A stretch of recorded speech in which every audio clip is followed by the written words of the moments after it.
آیا کہ مولانا سعید خان صاحب نے اجتماع پہ کہا تھا جن گناہوں کی وجہ سے آدمی موت کے وقت کلمے سے محروم ہو جاتا ہے، بلکہ مولانا پوچھا بتاؤ وہ گناہ کون سا، پھر چپ رہے، پھر کہا جو گناہ کو گناہ نہ سمجھے ہے گناہ، اس کو گناہ ہی نہیں سمجھتے، اسی طرح ایک لگا ہوا ہے اس میں۔ پھر فرمایا وہ بتاؤ ہاں وہ کون سا عمل جس عمل کی برکت سے موت کے وقت کلمہ نصیب ہو جائے۔ پھر کہا مسلمانوں کی خدمت کا کوئی کام کرنا جو مسلمان کی خدمت میں لگنے والا موت کے وقت کلمہ نصیب ہو۔ ہماری رائے گنج کی جماعت گئی کئی سال پہلے ایک ملک میں گئی، وہاں کے لوگ اس شہر کے گھروں میں بیت الخلاء نہیں تھے، انہوں نے شہر سے اپنی بستی سے باہر ایک جگہ جتنے گھر تھے بستی میں اتنے باہر بیت الخلاء بنائے ہوئے تھے۔ بستی میں جتنے گھر یا آبادی میں نہیں، آبادی سے باہر، اور ہر آدمی اس کے پاس چابی تھی، وہ جو جاتے تالا کھولتے اپنے بیت الخلاء میں جا کے بند کر کے آ جاتے۔ ایک بیت الخلاء انہوں نے مسافروں کے لیے بنایا، تو اس کی چابی جو مسافر ہوتا اس کو دیتے کہ تو جتنے دن رہے گا یہ بیت الخلاء استعمال کرے گا، نمبر لگے ہوئے تھے 10 نمبر 20 نمبر اور نمبر کی چابی۔ ہمیں انہوں نے چابی دے دی، ہم جاتے تھے واپس تالا لگا کے آ جاتے تھے۔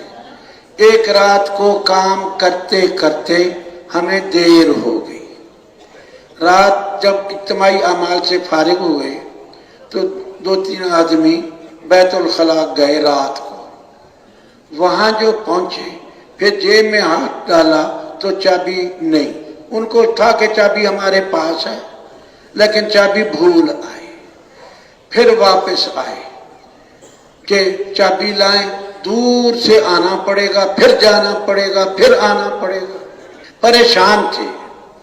وہاں ایک بوڑھا بیٹھا راستے میں، تھوڑا آگے آئے، کہنے لگا بھی تم پریشان لگتے ہو؟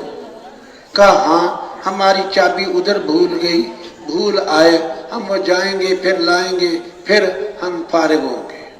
وہ کہنے لگا ٹھہرو، اپنی بچی کو آواز دی فلانی بیت الخلاء کی چابی لاؤ۔ وہ چابی ان کو دے دی کہ جاؤ کھول کے فارغ ہو کے پھر آ جاؤ، مجھے چابی دے دو۔ وہ گئے، کھولا، فارغ ہوئے، چابی دے دی اور واپس آ گئے۔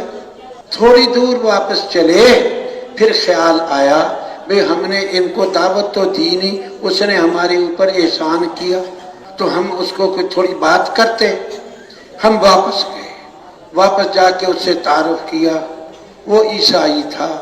اس نے ان سے پوچھا، ان کا مسلم ہیں، ہم اپنے مسلمان بھائیوں کو ملتے ہیں اور یہ بتاتے ہیں یہ بتاتے ہیں۔ وہ کہنے لگا مجھے بھی مسلمان کر لو، مجھے بھی مسلمان کر لو۔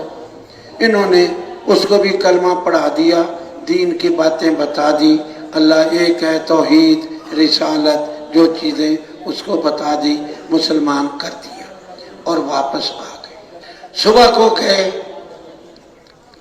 گئے تو اس کے گھر بہت سارا مجمع کھڑا ہے۔ ہم نے دیکھا سویرے سویرے، مجمع کیا ہے؟ کہا وہ بوڑھا مر گیا رات والا، اس کی بچی آئی جلدی سے، وہ جو صبح چابی جو رات کو چابی لائی تھی، اس نے کہا اس نے موت سے پہلے ہم سب کو جمع کیا اور کہا میں مسلمان ہو گیا ہوں اور میں اب مر رہا ہوں۔ وہ جو رات والے بندے آئے تھے ان کو بلانا، مجھے اسلامی طریقے پر دفن کریں، اور کلمہ پڑھا اور مر گیا۔ انہوں نے اس کو غسل دیا، اسلامی طریقے پہ دفن کیا۔ مولانا سعید خان کہتے تھے کافر بھی اگر لوگوں کی خدمت کرنا شروع کر دے، اللہ اس کافر کو بھی موت کے وقت کسی نہ کسی بہانے ایمان دے دے گا۔